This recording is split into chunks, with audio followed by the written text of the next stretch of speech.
Hello and welcome. In continuation with our series of non-aqueous solvents, we had discussed about classes of reactions which take place in liquid ammonia, which is a non-aqueous solvent but a protonic solvent. A protonic solvent because it has protons in it.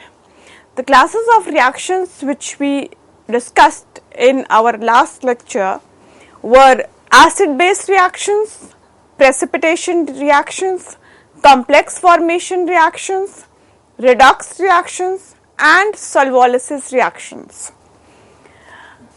And then we had discussed the difference between solvation and solvolysis, wherein in solvolysis the solvent molecules also break up along with the solute, and in solvation the solvent molecules do not break up. We had also discussed the acid-base reactions in liquid ammonia, where certain ions function as acids in liquid ammonia, whereas certain salts or ions function as bases in liquid ammonia.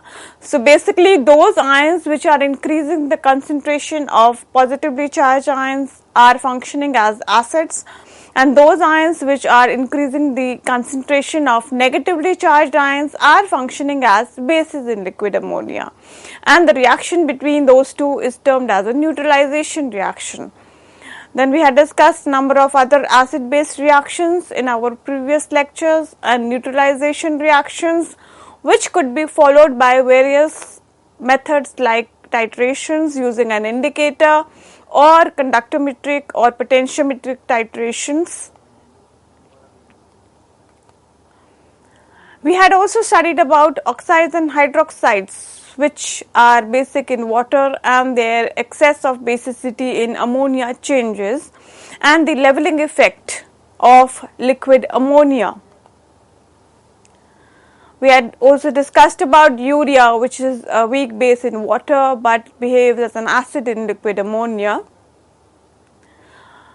After that, precipitation reactions, which are the second class of reactions which take place in liquid ammonia, wherein we had discussed about various ammonium salts, iodides, nitrates, etc., which are soluble in liquid ammonia, and some of them precipitate out as given in the reactions discussed in our last lecture. Precipitation reactions had a number of examples, and in all these reactions which take place in liquid ammonia as the solvent. Then we had complex formation reactions. We had started with the discussion of complex formation in liquid ammonia. As we can see here that zinc ions are reacting with amide ions to form the zinc amido complex.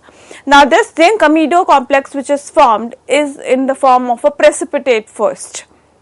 But if excess of amide ions are present in the solution, that is liquid ammonia as a solvent, then a different complex wherein a zinc amido complex with more number of amide units get attached, and this becomes a soluble complex.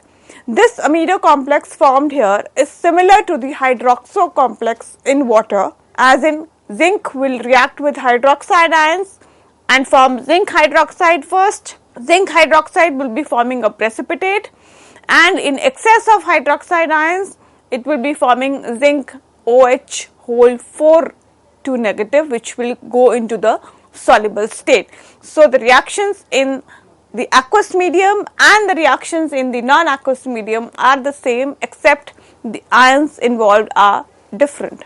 Another reaction which we are discussing over here is the reaction of aluminium ions with amide ions, wherein aluminium amido complex is formed, and in presence of excess of amide ions, again aluminium amido complex with 4 amide units are being formed, which gives as a soluble complex. So with 3 amide units it's a precipitate, with 4 amide units it's a soluble complex. So silver also forms amine complexes, just like the above examples which we have seen in case of zinc as well as aluminium. In this case, as you can see, silver can form cyano complexes also, as silver reacts with cyanide ions, maybe in the form of sodium cyanide or in the form of potassium cyanide, to give silver cyanide precipitate.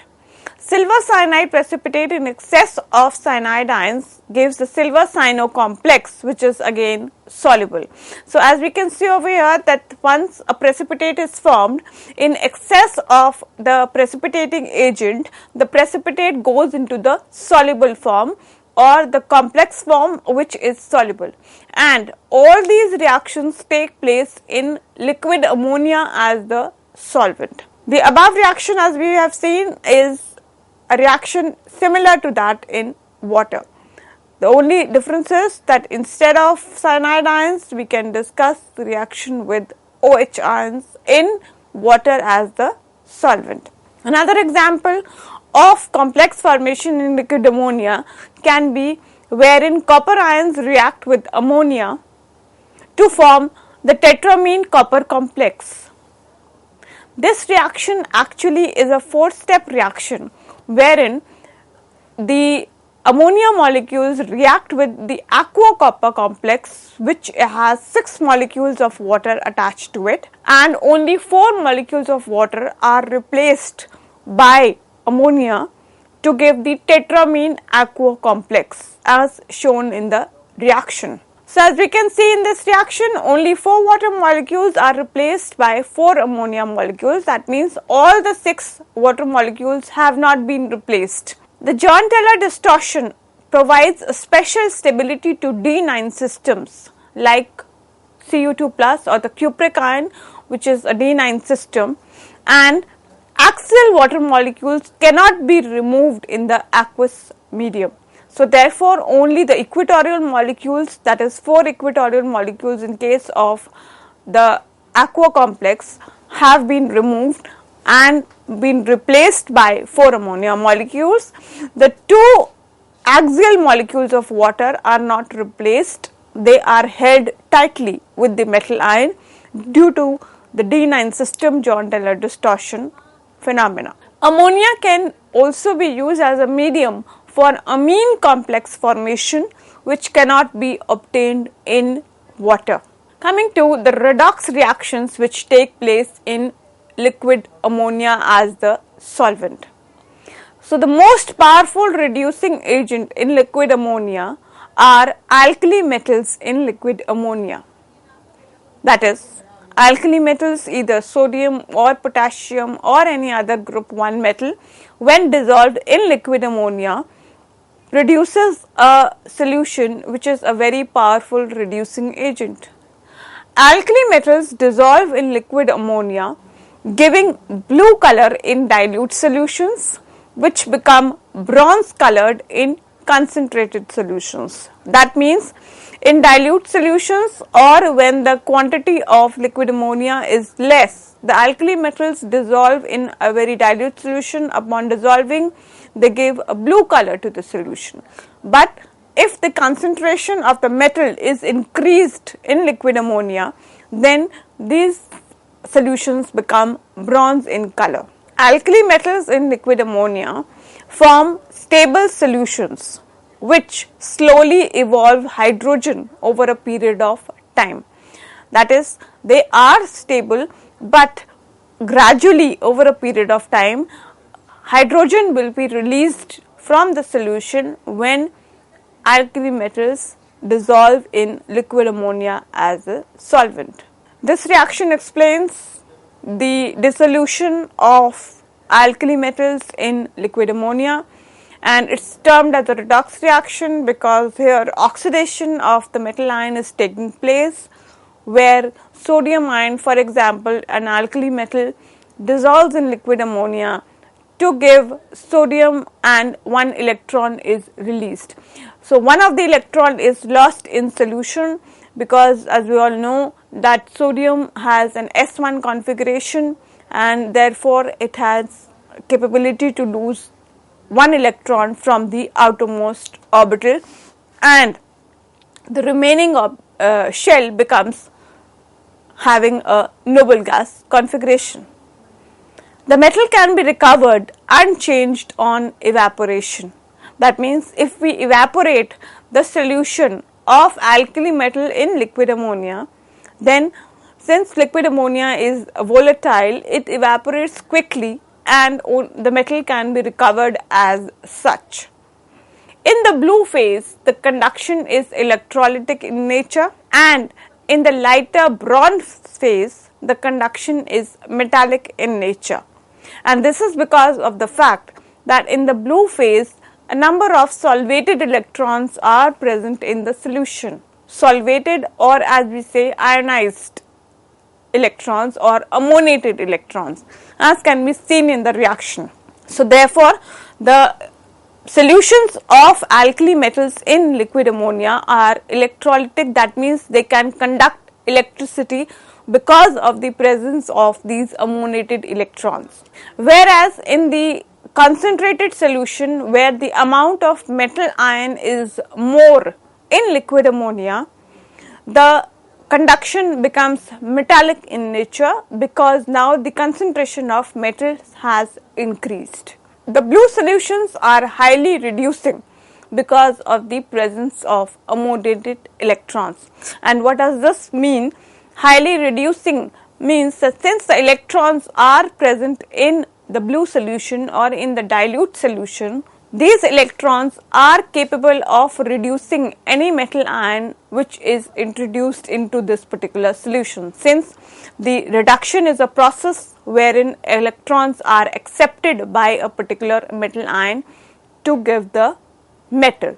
So these blue solutions are highly reducing because of the presence of free electrons, or as we say, ammoniated electrons. The metal ammonia solutions are very useful as synthetic reducing agents both in organic and inorganic chemistry. And ammonium salts discharge this blue color with the evolution of hydrogen.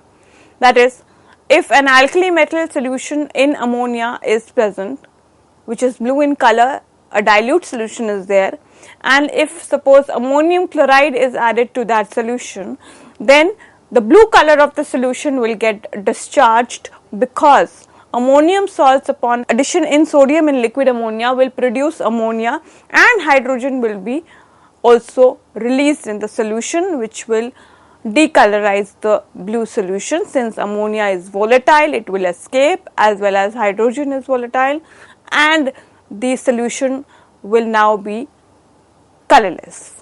Continuing with the redox reactions in liquid ammonia, oxygen in liquid ammonia gives, in the presence of potassium as the alkali metal, gives potassium amide and potassium hydroxide. That means this reaction with oxygen takes place along with potassium in liquid ammonia. Why we are saying potassium in liquid ammonia? Because potassium in liquid ammonia is the blue solution, that is the reducing solution, which is a solution of alkali metal in liquid ammonia. Similarly, oxygen will react with potassium amide over here. Again, the solvent being potassium in liquid ammonia will give potassium hydroxide along with potassium nitrite, and ammonia will be produced in the solution. Sulfur in presence of metal ions and liquid ammonia will get reduced to sulfide ions. Some unusual oxidation state complexes can also be formed in liquid ammonia, and the example of such cases is as seen, wherein a platinum ammonium complex gives platinum ammonium complex minus the bromide ion, and this reaction takes place in alkali metals in liquid ammonia. In the above reaction, the platinum is in the +2 state, as we can see in the reactant phase, which changes to platinum in the 0 state in the product, because ammonia has a 0 oxidation state, and in the product now platinum has a 0 oxidation state from +2. So therefore, this is again an example of redox reaction or reduction of a particular complex to the required complex in liquid ammonia. Another reaction of the type is given with a nickel cyano complex, wherein K2NiCN4 in presence of alkali metals in liquid ammonia gives K4NiCN4, and in this reaction nickel is in the +2 state in the reactant, which gets converted to 0 state in the product. Again an example of reduction.